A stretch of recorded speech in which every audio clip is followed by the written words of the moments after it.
bonsoir à tous, bonsoir à toutes. Bienvenue dans NCI Sport. Ravi de vous retrouver pour décrypter toute l'actualité sportive de la semaine.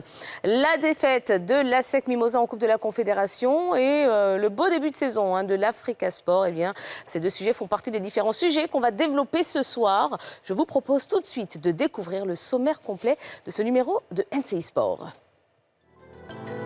Au menu ce soir dans NCI Sport, entretien exclusif, Serge Aurier se confie. Sa saison, les éléphants, la CAN 2023, le capitaine des éléphants va s'exprimer. CAN 2023, la CAF, fière de la Côte d'Ivoire, retour sur la visite du secrétaire général de l'instance panafricaine dans le doc. NCI Sport a passé une journée de match avec l'équipe de l'Africa Sport. Dans le nid des aiglons, c'est le Insights du jour. La performance des pros ivoiriens, les infos d'ici et d'ailleurs sont aussi dans ce NCI Sport. Et comme tous les lundis, c'est un beau programme en perspective. Et on a 1 heure pour en parler ensemble.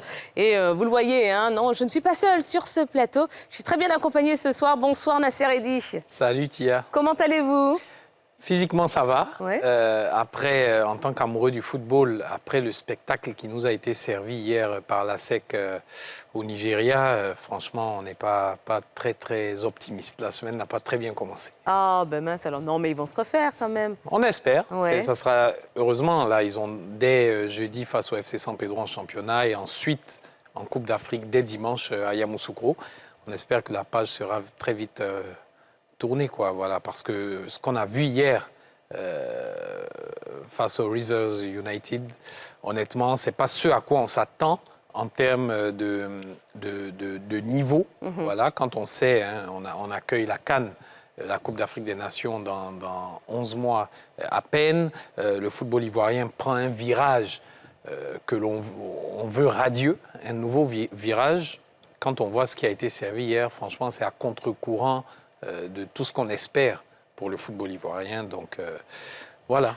Mais je vous sens au fond du gouffre, Nasser. On aura peut-être l'occasion d'en reparler oui, absolument. Tout à l'heure, mais voilà. Absolument, puisque ça fait partie des sujets qu'on va développer. N'hésitez pas, partager l'information, voilà, inviter un maximum de personnes à se brancher sur le canal 204, NCI Sport. Et oui, c'est du lundi au vendredi, tous les lundis soirs, de 20h30 à 21h30. Et on est là, on décrypte l'actualité sportive de la semaine. Allez, on va commencer avec le doc de ce soir. C'est notre premier sujet, au terme d'un séjour de 6 jours pour une visite d'inspection des infrastructures sportives de la CAN 2023. Le secrétaire général de la CAF, M. Véron Mosengo Omba, a été complètement séduit par ce qu'il a vu vendredi dernier. Il a fait le bilan de la visite lors d'une conférence de presse. Pour l'envoyé de la CAF, la Côte d'Ivoire sera prête pour accueillir l'événement. La preuve dans ce doc proposé par Yves Borisvet, Hervé Kiessé et Armel Yao. Nous sommes au Sofitel Hôtel Ivoire. C'est ici que se tient la conférence de presse de Véron Mosengo, secrétaire général de la Confédération africaine de football. Le chef de l'administration de la fêtière du football africain va faire le point de la mission d'observation qui a séjourné du 11 au 16 février pour évaluer l'état d'avancement des infrastructures devant accueillir la CAN 2023 en Côte d'Ivoire.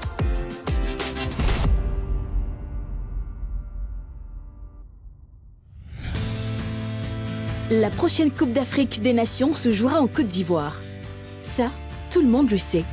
Mais ce qu'on ignore, c'est où en est le pays à moins d'1 an du début de la compétition. C'est d'ailleurs pour répondre à cette préoccupation que le secrétaire général de la Confédération africaine de football, Véron Mosengo Omba, a effectué une mission d'observation en terre ivoirienne. Durant 6 jours, sa délégation et lui ont visité les chantiers. Le vendredi dernier, il a fait le point. Au nom du président de la CAF, Dr Patrice Motsepe, je vous remercie de votre présence à cette conférence de presse. Elle démontre quoi? Elle démontre, si besoin était, votre intérêt pour le football africain et pour votre pays et pour la Coupe d'Afrique des Nations Total Énergie Côte d'Ivoire 2023 qui va s'y dérouler en début d'année prochaine. On commence par les stades et les terrains d'entraînement. Par rapport à ma précédente visite, les travaux ont bien avancé.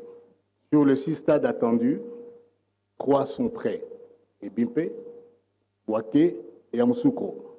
Pour les 3 autres stades, Houphouët-Boigny, San Pedro et Korogo, il reste des travaux de finition exigés pour répondre au cahier de charges de la CAF. Ils prendront du temps, certes, mais nous sommes convaincus, c'est-à-dire pas seulement moi, ma délégation et le comité local d'organisation, qu'à la fin juin 2023, donc cette année, ces 3 stades pourront être homologués par nos services pour être utilisés pour des matchs CAF ou FIFA. Les terrains d'entraînement, donc je parlais des infrastructures du stade, les terrains d'entraînement, ils avancent très bien. Qu'en est-il de l'hébergement? La plupart des villages Cannes sont presque terminés. Il reste ici encore des travaux de finition. Ce n'est pas tout. Véron Mozengo-Amba s'est aussi prononcé sur l'aspect organisationnel et financier. Tous les engagements pris dans le cadre de l'accord d'accueil sont à ce jour respectés. Le Premier ministre tient à ce que la CAN soit non seulement la meilleure CAN jamais organisée du point de vue footballistique, mais aussi du point de vue respect des principes de bonne gouvernance. Toutes nos activités doivent se faire dans la transparence, dans le respect des principes de bonne gouvernance. La Confédération africaine de football, par la voix du chef de son administration, est globalement satisfaite du travail accompli par la Côte d'Ivoire. Les Ivoiriens peuvent s'en réjouir. Ce sont eux les organisateurs en chef de cette compétition et s'ils disent que la Côte d'Ivoire organisera la CAN en janvier 2024, alors c'est qu'on n'a pas de raison de s'inquiéter. Nous sommes à 1 an de la compétition. Il vient dire que la compétition, les infrastructures sont dignes de la Coupe du Monde. Je pense qu'il faut vraiment pavoiser, il faut être heureux.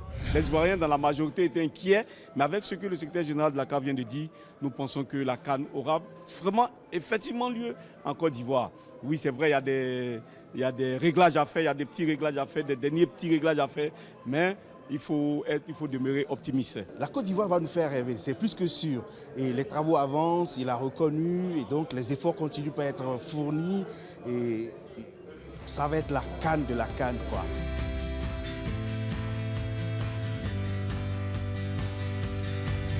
Fin de la conférence de presse du secrétaire général de la CAF, Véron Mosengo. Les Ivoiriens peuvent se rassurer, la CAN 2023 aura bel et bien lieu en Côte d'Ivoire en janvier 2024. On est bien rassurés là, voilà. Alors avant d'en parler ensemble, Nasser et amis téléspectateurs, eh bien voilà, on va passer à l'entretien de ce soir. On laisse passer le jingle et puis on vous explique tout.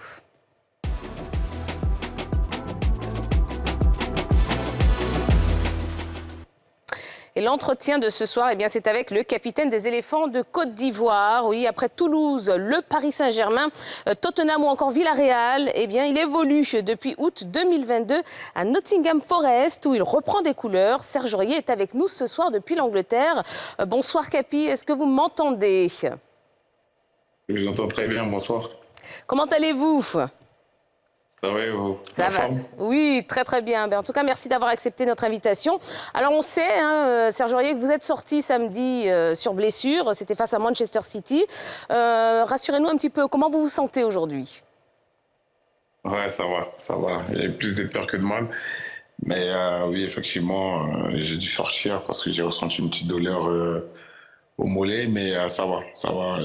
J'ai passé des examens et comme j'ai dit, il y aura un retour très vite, donc c'est la bonne nouvelle du jour. Bon, ben on est rassurés. Alors finalement, le diagnostic, c'était quoi?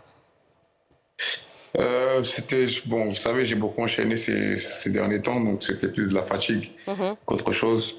Donc voilà, je pense qu'un peu de repos me fera du bien, même si c'est des matchs qui sont très très importants, les matchs qui arrivent. Mais bon, je vais devoir, on va dire, recharger les batteries et repartir très vite. En tout cas, je suis un peu déçu de laisser mon équipe dans cette période-là si importante pour nous. Oui. Mais je suis aussi content on va dire, de l'examen, du résultat. Et voilà, je vais les rejoindre très vite si Dieu veut. Absolument. Alors, vous serez indisponible combien de temps, Serge Aurier? D'ici 10-15 jours. 10-15 jours, le temps de laisser ce match-là passer. Je pense que pour le prochain, si on va dire la fatigue évolue bien, si si on l'a bien soigné, on a bien drainé, je pense que ça pourra le faire pour le prochain match. D'accord, très bien. Alors, Serge Aurier, parlons un petit peu de votre saison, hein, puisque vous revenez en Angleterre, cette fois-ci à Nottingham Forest, où vous réalisez un bon début de saison. Qu'est-ce qui a changé? Qu'est-ce qui fonctionne alors dans ce club? Non, rien n'a changé. J'ai toujours la même mentalité de travail.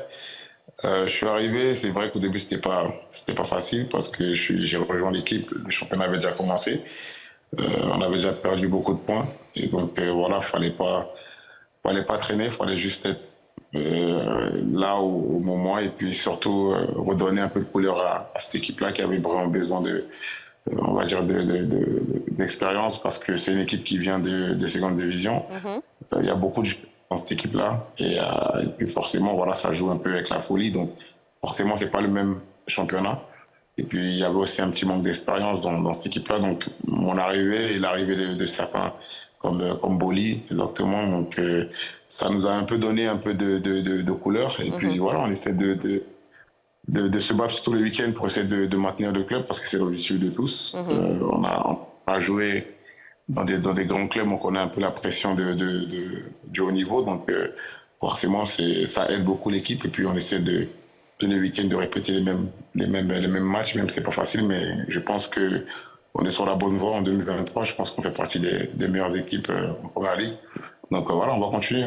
Le chemin est long, mais voilà, avec le travail et on va dire le sérieux qu'on met dans ce qu'on fait, je pense que ça pourrait le faire. D'accord. Alors, vous l'avez évoqué il y a quelques instants, l'autre Ivoirien qui évolue avec vous, Willy Boli. Comment ça se passe alors entre vous? Deux Ivoiriens qui se retrouvent à Nottingham Forest. On veut tout savoir. Moi, j'avais déjà signé avant lui, même si ça a été officialisé avant.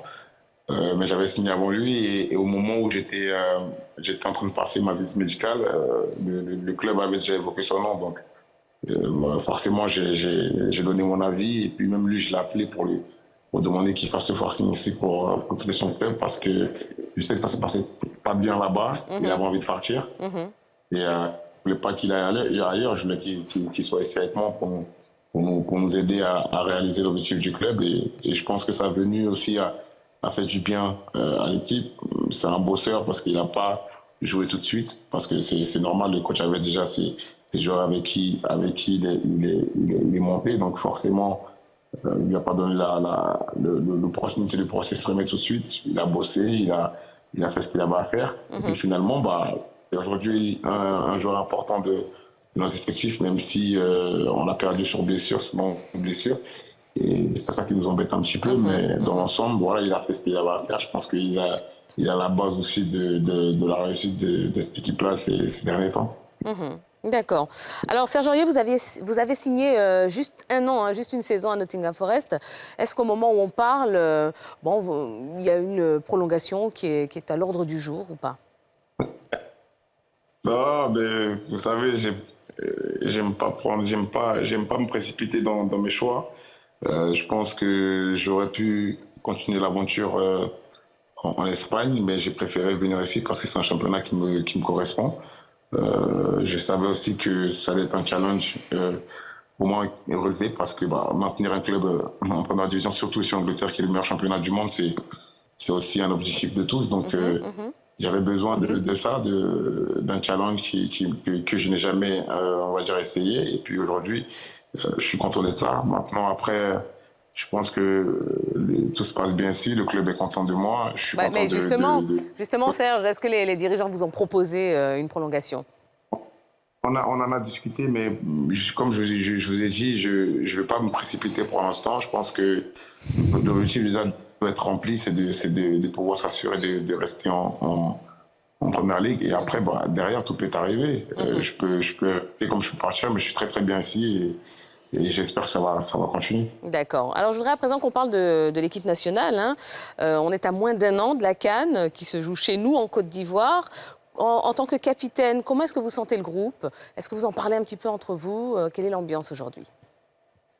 Beaucoup, on en parle beaucoup, c'est normal. C'est la CAN chez nous. Vous savez, quand on va jouer dans d'autres pays, c'est la même énergie qu'on essaie d'apporter, mais là, c'est encore plus parce que c'est à la maison. Donc forcément, on est obligé d'en parler parce que on sait que ça sera un rendez-vous important pour tous les Ivoiriens, pour nous qui avons aussi, on va dire, passé beaucoup de temps dans cette équipe-là. Et je pense qu'aujourd'hui, c'est aussi une grâce de pouvoir jouer chez nous cette compétition-là. Et je pense que tout le monde en est conscient. Aujourd'hui, il y a un nouveau staff qui est arrivé, ça se passe super bien. Le coach essaie de mettre on va dire ses plans en place. Ça se passe tout le monde essaie de rester dans cette dynamique-là. Donc voilà, on la prépare tout doucement sans aussi se disperser. Je pense que c'est important. Il faut être très très calme parce que à la maison, on sait très bien que ça sera une pression, donc ça ne sera pas nécessaire de se remettre encore une pression en plus. Je pense qu'il faut juste être prêt, c'est-à-dire les matchs qui sont là, essayer de jouer, d'être bon, d'être meilleur et surtout de former une équipe. Donc voilà, pour l'instant, dans les matchs où on a pu jouer, on a pu réaliser des bonnes choses. Il faut que ça continue. Allez, dernière question pour vous, parce qu'on sait que vous avez beaucoup de soins à faire, beaucoup de repos aussi à avoir. Pour tous ces Ivoiriens qui espèrent quand même voir une 3e étoile accrochée sur le maillot qu'on aime tant, vous, en tant que joueur et surtout en tant que capitaine de l'équipe nationale, qu'est-ce que vous pouvez nous dire? Moi, j'ai pas changé. J'ai pas changé ma ligne de conduite. Je pense que on est tous conscients qu'on aurait pu faire mieux sur beaucoup de compétitions. Où on a, notamment la dernière, où on avait montré un très très bon visage, où on a notamment, on va dire, renversé une équipe comme l'Algérie qui était une des favoris de cette CAN-là. Donc il y a eu beaucoup de bonnes choses. Faut pas tout remettre en question. Je pense qu'aujourd'hui, préparer cette CAN-là avec beaucoup de sérénité, beaucoup de calme, c'est très important. Donc c'est la même chose. Ce qu'on demande aux Ivoiriens, c'est d'être là au rendez-vous, d'être là quand on peut et quand on joue à domicile, parce que on a besoin de sentir aussi cette atmosphère-là et on a besoin de sentir que la CAN sera magique chez nous. Donc voilà, ces matchs-là qui arrivent, c'est pour se préparer et c'est à partir de là aussi qu'on ressent on va dire de l'amour. Donc on aimerait que ça continue, c'est-à-dire on sait que des fois c'est pas facile, on sait que des fois c'est un peu jeter mon non plus entre nous et les supporters, mais je sais très bien que c'est de l'amour. Je pense que c'est plus de l'amour qu'autre chose. Je pense qu'il croit plus en nous qu'autre chose. Donc on le sait, on est conscient. On sait que ça va être un rendez-vous important pour tous les Ivoiriens et surtout, on va dire, un moment très très important pour la carrière de certains, pour la mienne, pour d'autres. Donc voilà, on va continuer à travailler, à bosser et on aimerait bien que tout le monde soit avec nous dès maintenant, pas attendre le début de la CAN pour être derrière nous, mais ça commence maintenant, le travail commence maintenant et voilà. Je pense qu'il y a beaucoup de jeunes dans cette équipe-là qui rêvent et qui rêvent de faire une CAN. Aujourd'hui, c'est à la maison. Je pense qu'il n'y a pas meilleur comme pression pour pouvoir, on va dire, jouer sous son meilleur visage. Donc voilà, je pense qu'on a besoin de rien à part le soutien des Ivoiriens. Eh bien, vous l'avez, je peux vous l'assurer, vous l'avez. En tout cas, je pense que le message est bien passé. Alors, Serge Aurier, merci beaucoup en tout cas pour cet entretien exclusif. On vous souhaite un prompt rétablissement. Revenez vite parce qu'on est tellement fiers là, de voir ce beau début de saison. Et on vous attend bientôt sur le plateau de NCI Sport. Merci beaucoup, bon courage à tous. Merci bien, bonne soirée. Allez, c'était le capitaine des éléphants de Côte d'Ivoire, Serge Aurier, donc entretien exclusif pour NCI Sport. J'imagine que vous êtes aussi content que nous de prendre de ces nouvelles, des nouvelles rassurantes en plus, donc ça fait plaisir. Alors on revient maintenant à la visite et à la conférence du secrétaire général de la CAF, M. Véron Mosengo Omba. Alors, la Côte d'Ivoire, donc on l'a entendu, organisera bel et bien la CAN 2023. Ouf, j'ai envie de dire. Voilà, le verdict donc de M. Véron est sans équivoque. Mais est-ce que vous partagez son enthousiasme, Nasser Eddi ? On va dire, depuis il y a 3 semaines, on en parlait ici, sur ce même plateau. J'avais tiré la sonnette d'alarme par rapport à l'évolution de certaines infrastructures, notamment le stade Félix Houphouët-Boigny. Là, Véron Mosengo Omba se veut optimiste.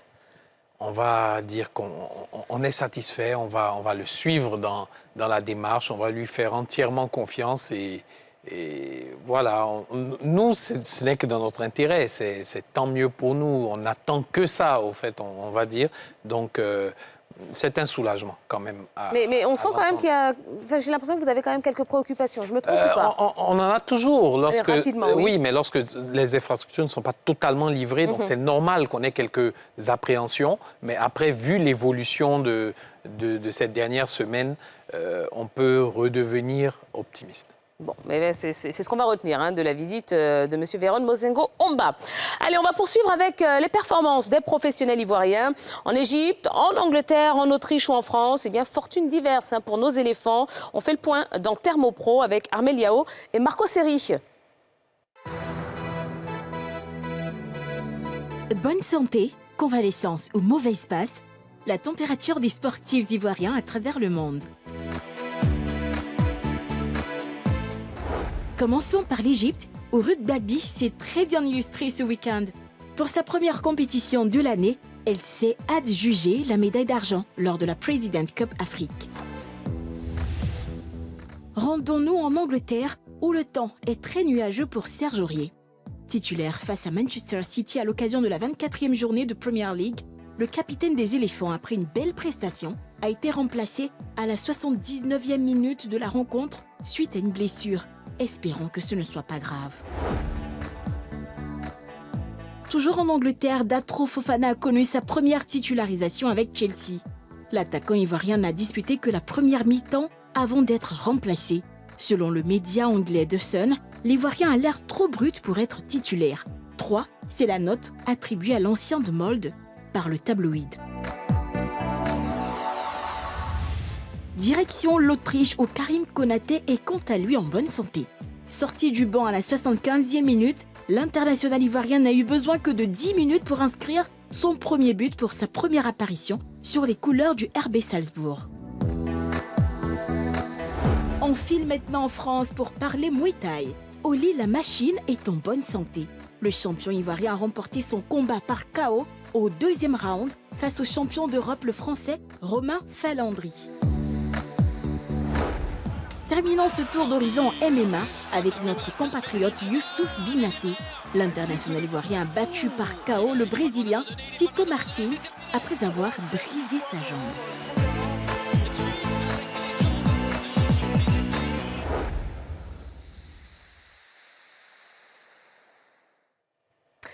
Allez, on va marquer une toute petite pause. Oui, on revient dans quelques instants et on parlera de la Coupe de la Confédération avec la défaite, malheureusement, de l'ASEC Mimosa. Donc, restez avec nous. À tout de suite.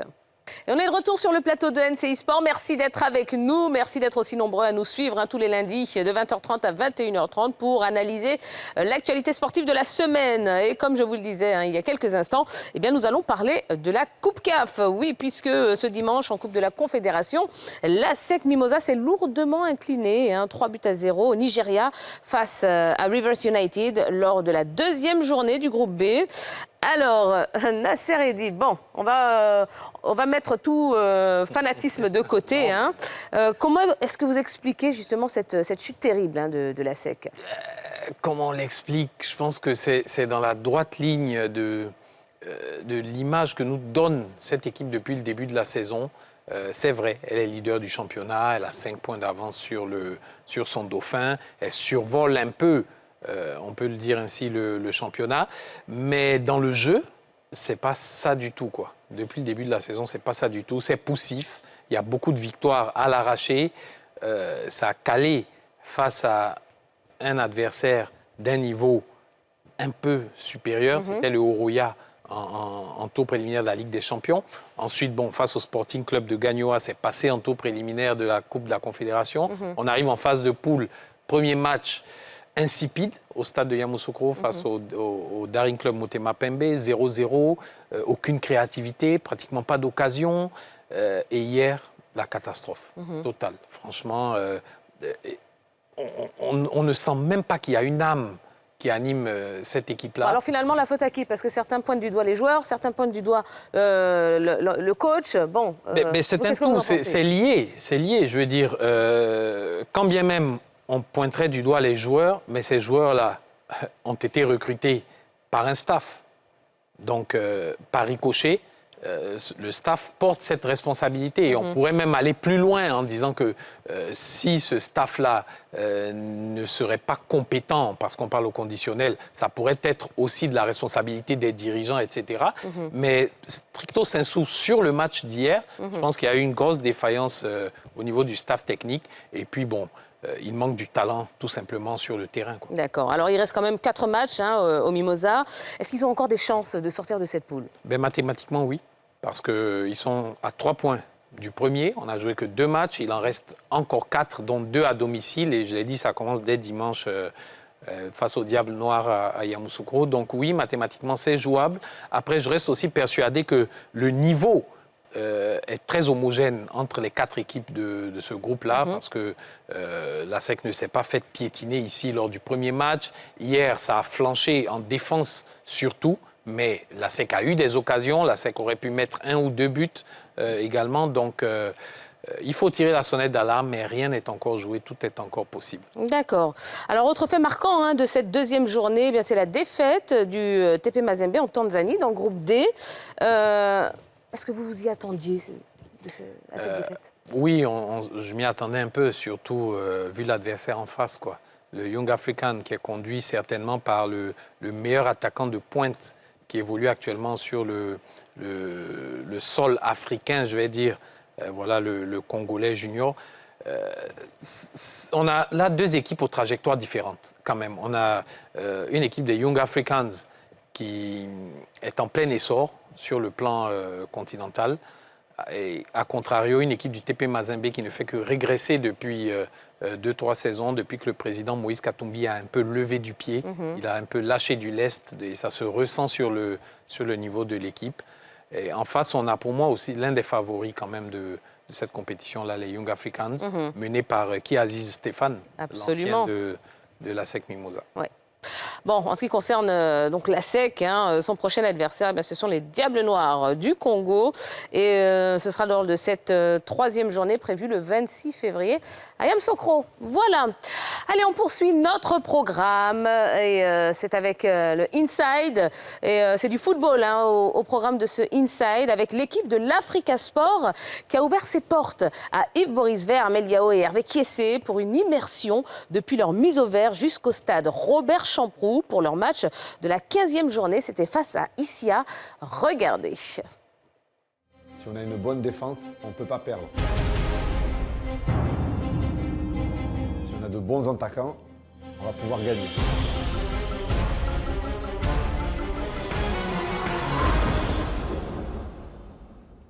En Ligue 2, depuis la saison dernière, l'Africa Sport d'Abidjan ambitionne revenir assez rapidement dans l'élite du football ivoirien. Une ambition logique au regard de la notoriété dont jouit ce club. Comment les Verts et Rouges préparent-ils ce retour en Ligue 1? Eh bien, NCI Sport, au cœur du nid des Aiglons, pour vous faire vivre les coulisses d'une journée de championnat avec les Oyers. Let's go!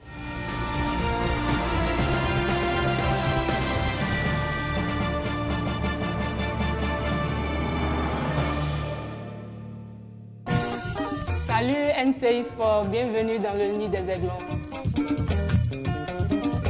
La mise au vert a commencé depuis 8 heures. Ils sont tous présents, ils vont très bien. C'est un club que je supporte depuis mon enfance à cause de mon père. Donc je crois que les liens sont restés.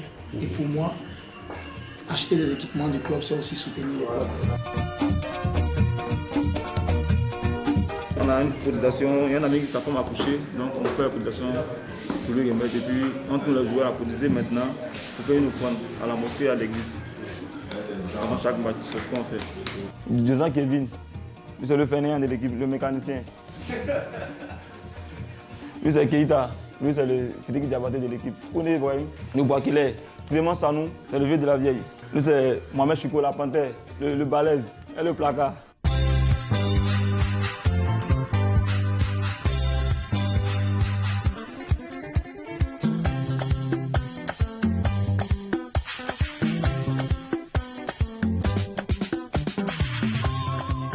On sait très bien qu'on a besoin de gagner. Mais si on ne peut pas gagner, il faut éviter de perdre.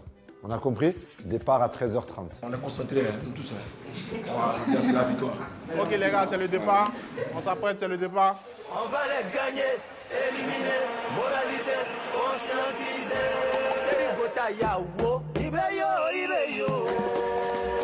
Rien ne peut nous arrêter. Fin de la mise au vert ici au siège du club à la Riviera Bonoumé. Direction le stade Robert Champrou de Makori pour la rencontre face à Isiawasi. On est déjà prêt, dans la tête comme dans les pieds. Si c'est pas non. Merci encore pour la grâce, merci encore pour la victoire de ce soir. Que l'honneur et la gloire te soient rendus au nom puissant de Jésus. Amen. Supporter, j'ai dit le défaut. Rien ne peut nous arrêter. Que c'est mao, que c'est mao. Que c'est mao, que c'est mao. Allez, on va démarrer le prix dans les buts. Clément Tizi en défense centrale, Sicholan capitaine à droite, Alex à gauche, Ouattara et Kevin. Deux milieux défensifs, Sylvanus en 10, Louis et Mohamed dans le couloir, Ibrahim devant. Je vous l'ai dit, je vous le répète, si on ne peut pas gagner, il faut éviter de perdre. L'équipe de Isawazi les a battus, donc forcément, ils ont envie de se racheter et de nous battre. Et toutes les équipes vont vouloir nous battre. Ce n'est pas uniquement eux. Mais on passe match après match. On est bon?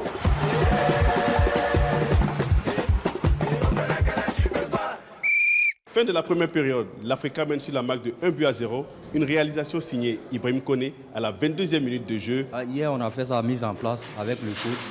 Voilà, il nous a demandé de jouer patient. Et puis, comme je suis l'avant-centre, il m'a demandé de beaucoup rémiser, appel contre appel. Donc, c'est ce que j'ai fait dans l'action de but. Le jeu est équilibré. Chaque équipe a eu ses occasions de but. On sent un peu une petite fébrilité au niveau de notre milieu de terrain. Voilà, c'est le seul problème qu'on a pour le moment. Et puis le gardien qui perd assez de temps alors que nous jouons le titre, nous jouons pour monter en première division. La première mi-temps a été à notre portée, donc pour le moment je vois ça super. Voilà, l'Africa joue pour le moment très bien. La première mi-temps, ça s'est très bien passé. On a bien récupéré, maintenant on écoute. Je vous l'ai dit avant le match, la communication c'est ce qui est le plus important. Vous devez écouter ce qu'on vous dit, quel que soit votre statut, quelle que soit votre position sur le terrain. Je suis capitaine, je parle, mais je suis capitaine, j'écoute aussi. Tous les ballons qu'on a perdus, parce qu'on a voulu jouer latéralement, ou on a voulu jouer vers l'arrière. Il n'y a pas de solution vers l'avant. Je vous ai dit quoi, Kevin et Ouattara? Mettez des ballons par-dessus la défense, vers l'avant. Au moins, s'il est perdu, vous êtes face au jeu. Non, vous continuez encore à donner des ballons derrière, et après vous courez derrière le ballon. Arrêtez de jouer comme ça. Appliquez-vous sur les coups de pied arrêtés. On a eu 5 coups francs, 5 corners, rien. Pas un bon ballon, pas de bon déplacement. À quoi ça sert que Clément il monte si on ne joue pas dans la zone où il y a Clément?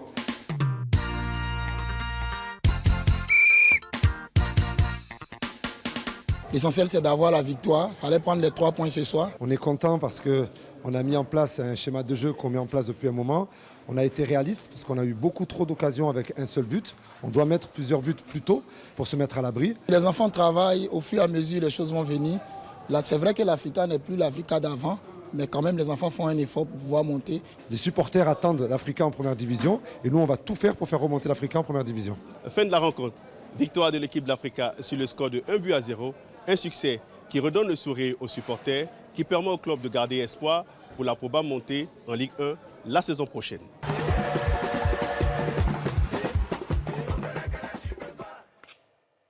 Alors Nasser, comment est-ce que vous trouvez l'ambiance qui prévaut au sein de l'équipe de l'Africa? Belle ambiance. Oui. On sent quand même un certain calme retrouvé autour de ce club-là, de cette équipe-là. Oui. Ambiance bon enfant. Oui, voilà, de la sérénité. C'est ça, de la sérénité. On sent aussi un groupe qui est soudé derrière Mohamed Haj. Donc, bon, après, sur le terrain, c'est vrai que ça se répercute un peu moins bien, on va le dire, même si quand même l'Africa ne perd pas beaucoup. Hein. C'est 2 défaites, si je ne raconte pas de bêtises, seulement depuis le Et qui reste quand même bien placé. Le début de la saison, qui est bien placé, effectivement, même s'il y a le CO Boisflé et autres qui lui mènent la vie dure quand même. Mais bon, pour pouvoir remonter, il va falloir réduire le nombre de matchs nuls. Quand même, ça fait beaucoup de points perdus en route. Et voilà. Et on a l'impression aussi qu'il y a eu une cassure avec la trêve du CHAN, parce que depuis le retour en championnat, c'est une victoire et une défaite. Oui. et cette élimination qui fait tâche en Coupe nationale face aux deux plateaux FC, un club de 3e division. Bon, il va falloir très très vite se ressaisir. Bon, en tout cas, l'Africa Sport réalise quand même un bon début de saison et peut espérer remonter à la fin de cette saison. Mais pensez-vous que l'Africa Sport a les moyens de remonter en Ligue 1 la saison prochaine? Eh bien, c'est la question qu'on vous a posée. Face Cam, compilation de vos réponses par Marco Seri. Regardez.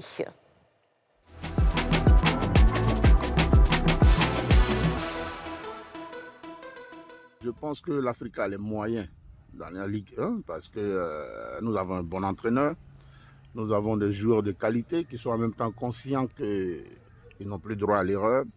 Les supporters que nous sommes, nous avons l'envie de revivre les derbies à ASEC Africa des années passées, nous avons l'envie de revivre le bon championnat des années passées. Voilà, donc je suis tout simplement confiant. J'ai confiance à nos joueurs, j'ai confiance au président. Je pense que voilà, cette année sera la meilleure. Je pense que l'Africa Sport tient les cartes en main. Oui, nous avons les moyens de revenir en Première Ligue parce que je pense que l'équipe que nous avons est très consciente de l'enjeu qui les attend. Il faut dire que l'Africa est le club qui a plus de supporters ici en Côte d'Ivoire. C'est vrai que nous sommes en 2e division, mais je veux dire, il n'y a rien qui est encore perdu. On a encore de fortes chances. Toute l'équipe technique, les supporters sont à pied d'œuvre pour que tout se passe bien.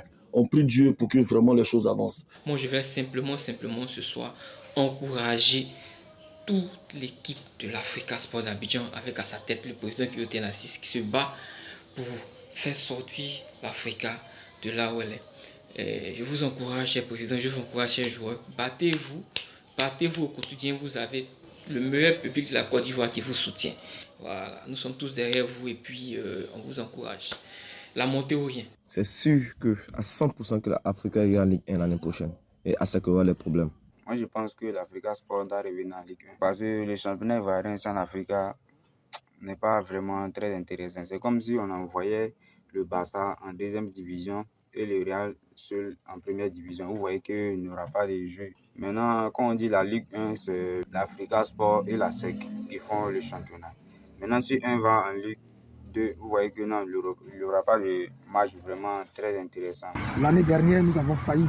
Voilà, nous avons failli. Cette année-là, c'est l'année de l'Africa Sport d'Abidjan qui va venir relever le niveau du football ivoirien. On a tous besoin de l'Africa Sport d'Abidjan en Ligue 1. C'est pourquoi, en tant que supporter, j'y crois, je crois, dû comme fait à la montée de l'Africa Sport d'Abidjan en Ligue 1 cette année et pour qu'on puisse jouer, affronter le rival. Voilà, pour qu'on assiste à un certain ASEC Africa pour relever le niveau du football ivoirien. Merci à NCI. Vive l'Africa Sport d'Abidjan pour que vive le football ivoirien.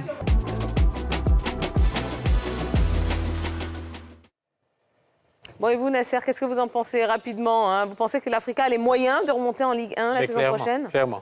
Clairement, l'Africa a les moyens. Je pense que le président Kyoto Nassis a aujourd'hui, comme on disait tout à l'heure, assaini l'environnement autour de l'équipe. Il y a un minimum de moyens financiers qui est mis à disposition des joueurs, du staff. Donc oui, l'Africa a les moyens, clairement. Puis il y a ce public derrière.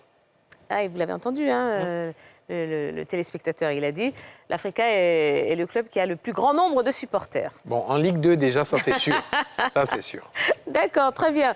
Alors tout ceci nous emmène au reste de l'actualité sportive de la semaine. Armel Yao et Marco Seri dressent un état des lieux dans NCI Sport News.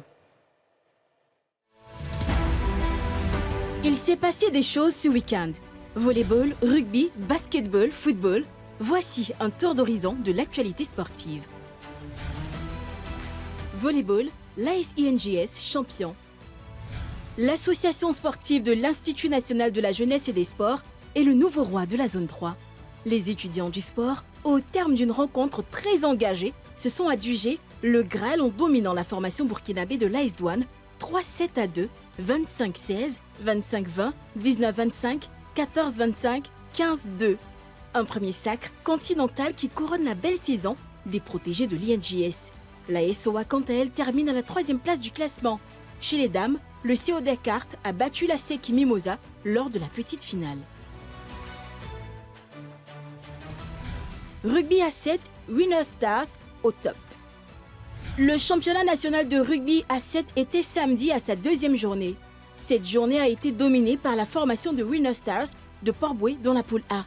Les jaunes et bleus avec une victoire face à TBO 7-3 et un nul devant le champion en titre Crac 5-5 totalisent 5 points. Ils sont suivis de TBO et Cocody Rugby Abidjan Club. Dans la catégorie B, une autre formation de la commune de Port-Bouët domine les débats. Le 15 AIM a respectivement battu Boaké RC 10-0 et Divo RC 7-0. Notons que Orca S d'Abobo est le leader de la catégorie C. Basketball, l'ABC organise son tournoi. Dans le cadre de leur préparation pour la Basketball Africa League, BAL, l'Abidjan Basket Club organise un tournoi international préparatoire dénommé Orange Ball qui aura lieu du 27 février au 3 mars 2023 au Palais des Sports de Treichville. Cette première édition du tournoi va regrouper 3 clubs en plus de l'ABC. Il s'agit de Kwara Falcons du Nigeria, du Stade malien du Mali et de Kaji Sport Academy du Cameroun.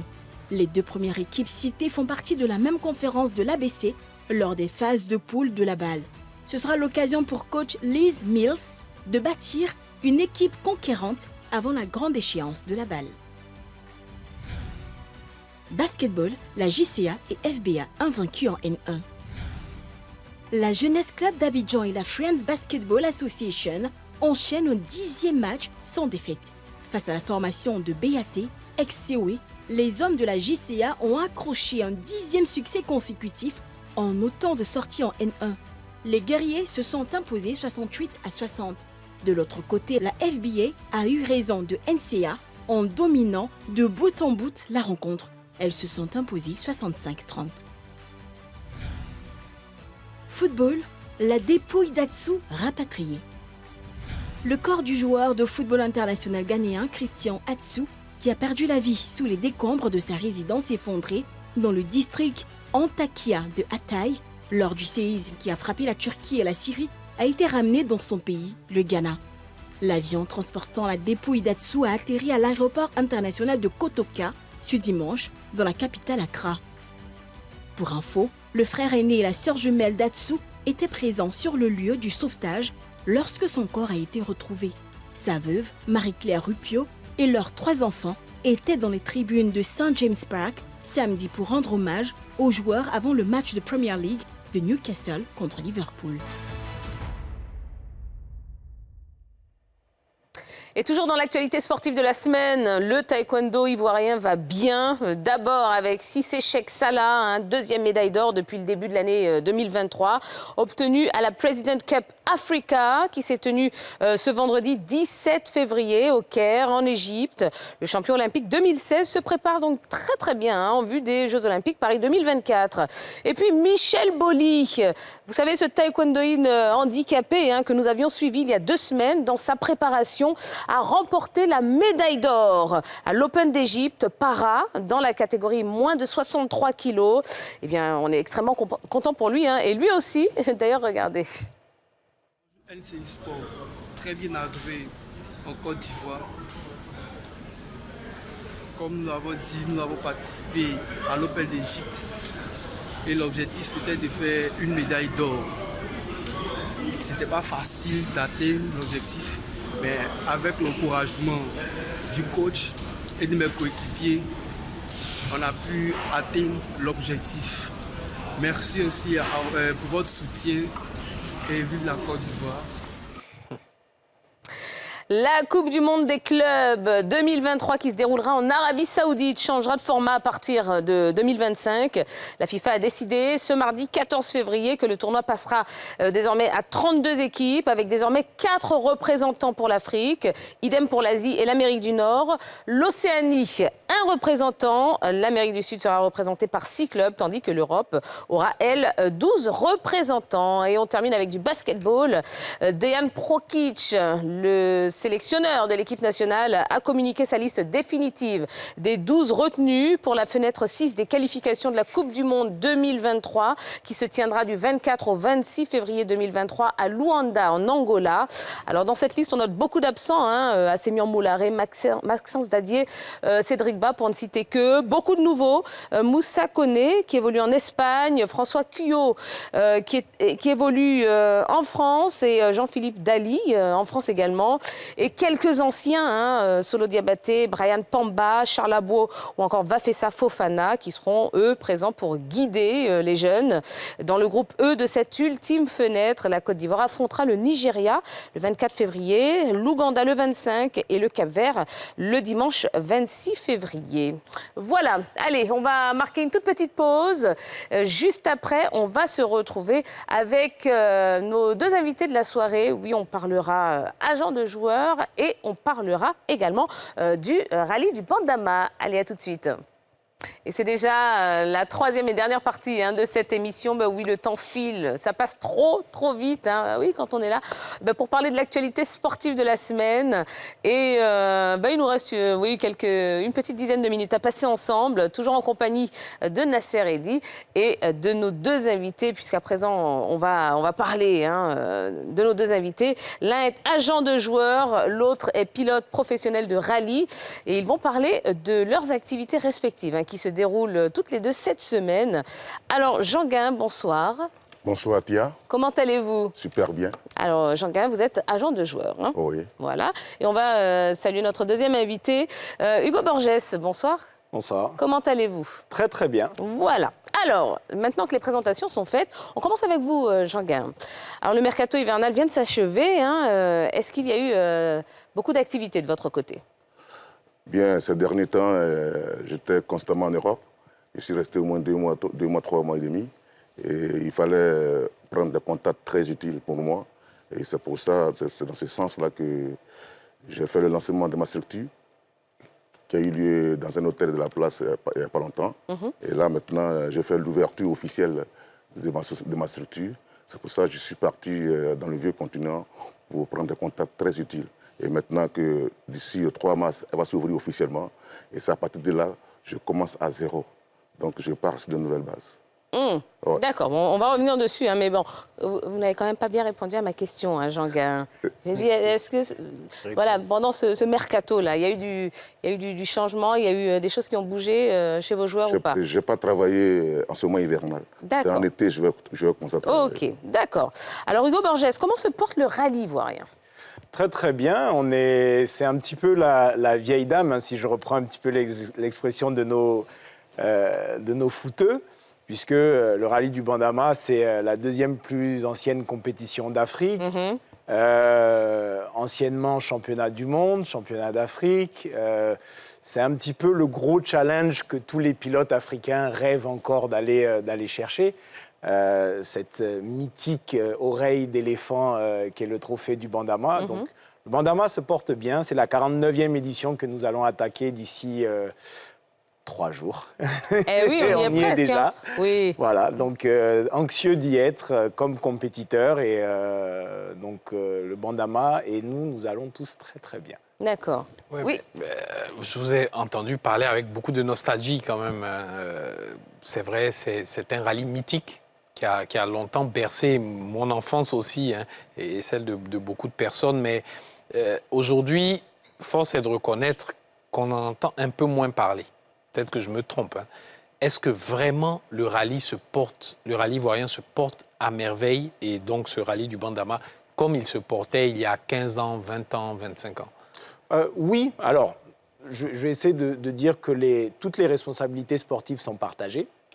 On est à 1h30, 55 minutes de foot. Bon, on voit que les choix sont souvent faits comme ça, mais comme je dis partagés, parce que c'est à nous de produire également du contenu, c'est à nous d'aller chercher des choses intéressantes à faire. Je rappelle quand même que la Côte d'Ivoire compte aujourd'hui sur le top 10 de l'Afrique, quasiment 5 équipages sur le top 10 africain. C'est dire à quel point, en termes de compétitivité, on est largement au-dessus. Le Bandama est le rallye numéro 1 en termes d'organisation, sécurité, mise en place et compétitivité. Donc on est devant l'Afrique du Sud. Après, c'est une question de moyens. Voilà. Il y a une modernité qui s'est mise en place au niveau des véhicules, au niveau des compétitions.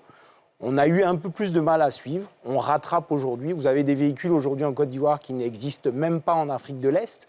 Vous avez des prototypes aujourd'hui, des véhicules qui sont de toute dernière génération, que personne n'a vu ailleurs, qu'on a, nous, la chance de piloter et de voir piloter. Donc, les choses, on va dire, prennent souvent du temps quand on a une cassure à revenir et se mettre en place. Et aujourd'hui, c'est chose faite. D'accord. Alors Jean-Gain, je reviens à vous. Hein. Je rappelle que vous êtes agent de joueurs. Pour qu'on comprenne bien un petit peu qui vous êtes et ce que vous avez eu à faire dans votre carrière, aujourd'hui, est-ce que vous pouvez nous dire quels sont les joueurs dont vous gérez les intérêts? Bon, tout ce que je peux dire, j'ai été un ancien footballeur. J'ai joué au Stella Club d'Abidjan. Après, j'ai tenté une carrière professionnelle en Europe. Et puis, bon, j'ai travaillé sur la coupe de pas mal d'agents. Et en ce moment, comme à l'époque j'étais dans l'informel, j'ai préféré ouvrir ma structure. Parce que, comme on le dit en français sous-bassement, travailler en sous-couvert, ça ne m'intéressait plus. D'accord. C'est pour ça que j'ai créé cette structure. J'ai aidé pas mal de joueurs à tenter une carrière professionnelle. Mais je pense que ce n'était pas à mon nom propre, c'était au nom de certains agents. D'accord. Voilà, comme par exemple les Papes Diouf à l'époque, les Gènes et autres Hibou, Michael Michaud. D'accord. Maintenant, j'ai décidé de voler de mes propres ailes. Ok, alors pour ceux qui ne savent pas exactement ce qu'est le véritable rôle d'un agent, si vous deviez nous expliquer en quelques lignes, c'est quoi un agent de joueur? Un agent de joueur, c'est celui qui s'occupe de la carrière sportive d'un footballeur, qui vient tenter une carrière en Afrique comme en Europe. C'est-à-dire tu le suis normalement et puis voilà quoi, avec ses qualités sur le terrain, s'il a vraiment, comment on appelle, s'il a les qualités, on essaie de l'aider. Mais je pense que c'est un métier très difficile, pas facile, parce que c'est comme si tu trouvais du boulot à quelqu'un. Il faut avoir les qualités pour avoir un club. Absolument. Et vraiment, c'est pas facile. C'est vrai, ça te permet de beaucoup voyager. Le talent seul du joueur finalement ne suffit pas. Parce que si vous remarquez, tous les artistes, les techniciens sont super forts, ils n'arrivent pas au bout. C'est des joueurs qui ont la grinta, qui arrivent toujours à percer. Oui, Nasser. Dans l'imaginaire populaire, l'agent de joueur, c'est celui qui est là au moment où il y a le transfert, qui encaisse sa part et qui disparaît. Est-ce bien pensé de la part des gens et pourquoi c'est cette image qu'on a des agents de joueurs? Et sinon, quelles sont les différentes tâches au-delà de celles-ci qui incombent aux agents des joueurs? Pourquoi forcément le gain? Pas forcément le gain. Non, parce je dis ce qui ressort, au fait. Non, pas forcément. Parce que c'est vrai, il y a l'argent dans le foot, mais le problème est que le joueur, il faut forcément le suivre. Il faut le suivre dans le bas âge et puis après on continue. Maintenant, tu as la chance de tomber sur un joueur qui éclate, avec tes partenaires hors du pays, ils te demandent le profil du joueur. C'est à partir de là, maintenant, bon, on rentre en négociation. Et puis après, ça s'est fait. Sinon, pas forcément l'argent. L'argent, ça vient après. S'il a les qualités, ça suit. Mais s'il n'a pas les qualités, bon, pas forcément qu'il signe. D'accord. Alors, Hugo Borges, on va revenir donc sur vos activités. Cette 49e édition du rallye du Bandama qui aura lieu ce week-end. Comment est-ce que vous vous préparez, vous ? Alors, les premières choses, c'est la préparation technique mécanique. C'est vraiment le plus important. Le Bandama ouvre la saison du championnat d'Afrique, du championnat de Côte d'Ivoire en février. Et la saison se termine, elle, un petit peu avant ou au début du mois de décembre. Donc, on a quasiment 2 mois et demi, 3 mois où les voitures sont totalement dépiécées, mais jusqu'au plus petit boulon possible. Puis remonter, bien évidemment, quasiment à neuf. On a tendance à dire généralement que une année de course d'une voiture de compétition, c'est 10 années d'un véhicule civil.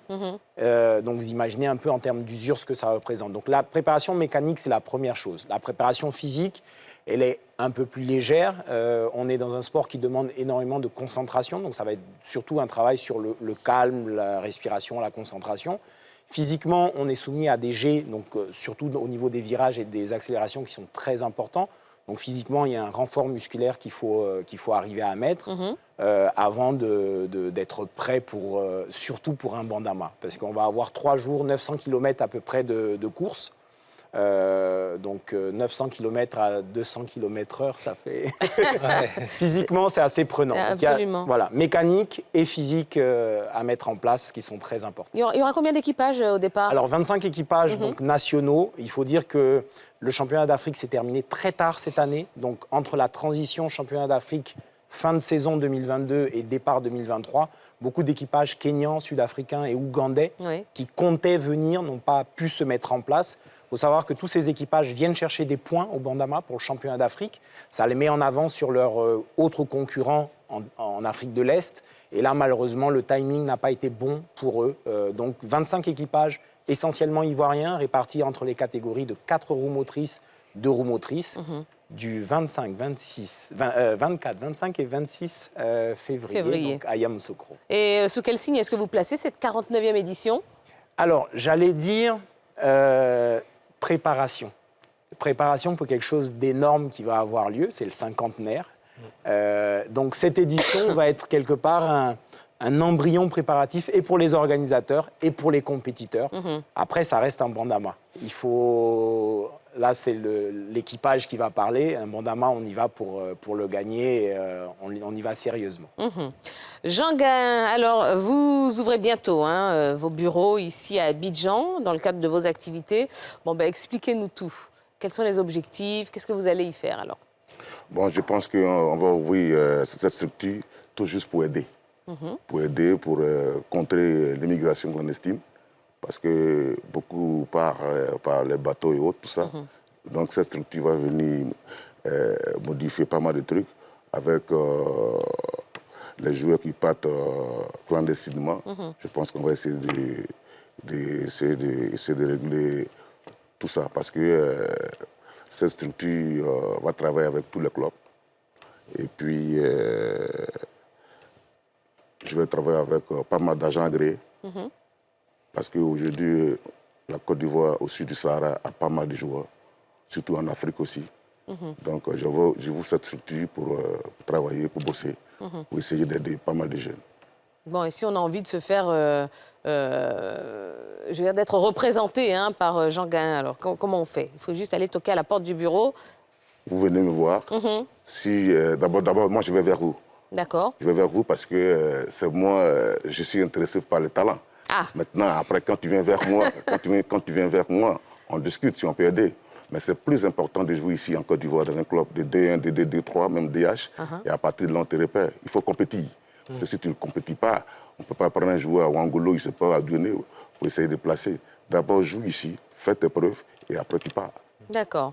Alors, Jean Gain, un dernier message, un dernier mot à l'endroit des jeunes joueurs que vous aurez certainement l'occasion de rencontrer, puisque maintenant vous êtes bel et bien installés ici à Abidjan. La structure s'ouvre le 3 mars prochain, à 15h. À partir de là, le boulot va commencer pour préparer l'été 2023. Qui, on l'espère, sera très actif. C'est déjà bien parti. Super. Allez, même exercice pour vous, Hugo Borges.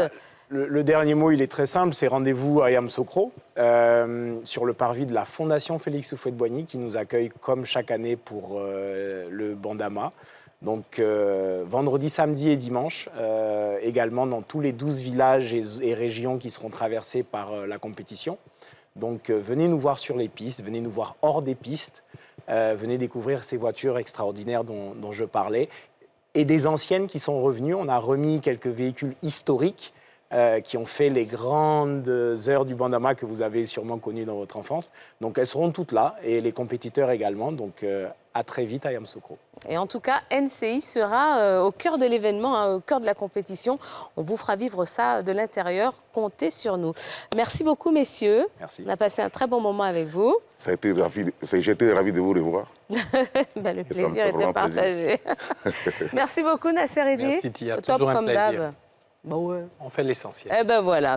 Allez, merci également à vous. C'est la fin de cette émission. Je vous rappelle que NCI Sport a été réalisé par Moussa Doumbia. Et merci aux équipes éditoriales, merci à la technique, merci à la réalisation. Et on se donne rendez-vous lundi prochain. D'ici là, passez une excellente soirée, une excellente semaine. Et à lundi. Et comme d'habitude, on se quitte avec les prolongations. Bye bye.